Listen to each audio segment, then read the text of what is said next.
মাকৰ ঘৰলৈ গ'ল। মাকৰ ঘৰত যোৱাৰ কাৰণে এই কাঁহীয়ে বাতিয়ে ভাতে কাপোৰে কানিয়ে গোটেই কামখন মই কৰিছে।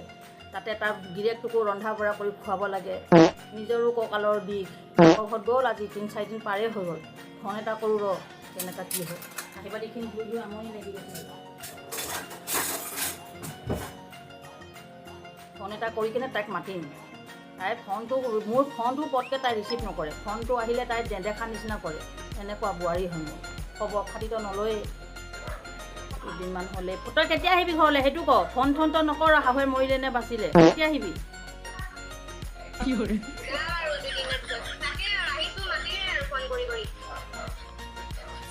মই দেখিছই মোৰ কঁকালৰ বিষ, ৰন্ধা বঢ়া কৰিব নোৱাৰোঁ, ঘৰৰ কাম বন কৰিব নোৱাৰোঁ। অঁ তই মোক ঘূৰাই দেখিবি আৰু কি দেখিবি? কেতিয়া আহিবি সেইটো ক। 2-3 দিনৰ পিছত দে বিয়নীক দে ফোনটো।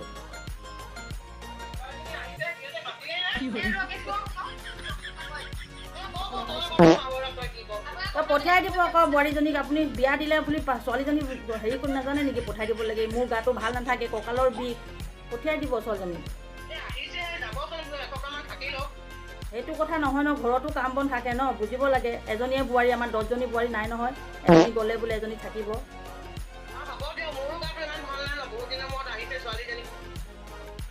হ'ব ৰাখক। অঁ থ তই 2 দিনৰ ভিতৰত আহিবি, 3 দিনত নহয়। মই সেই কঁকালৰ বিষ লৈ কাম কৰিব নোৱাৰোঁ। হ'ব থ, তোৰ লগত কথা পতাটোৱে দিগদাৰ।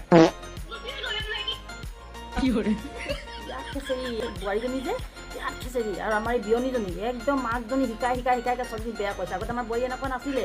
এই মাকৰ ঘৰত গৈ মাকৰ শিকনি পাই এনেকুৱা হৈছে। মাকজনী খালি ৰখায়।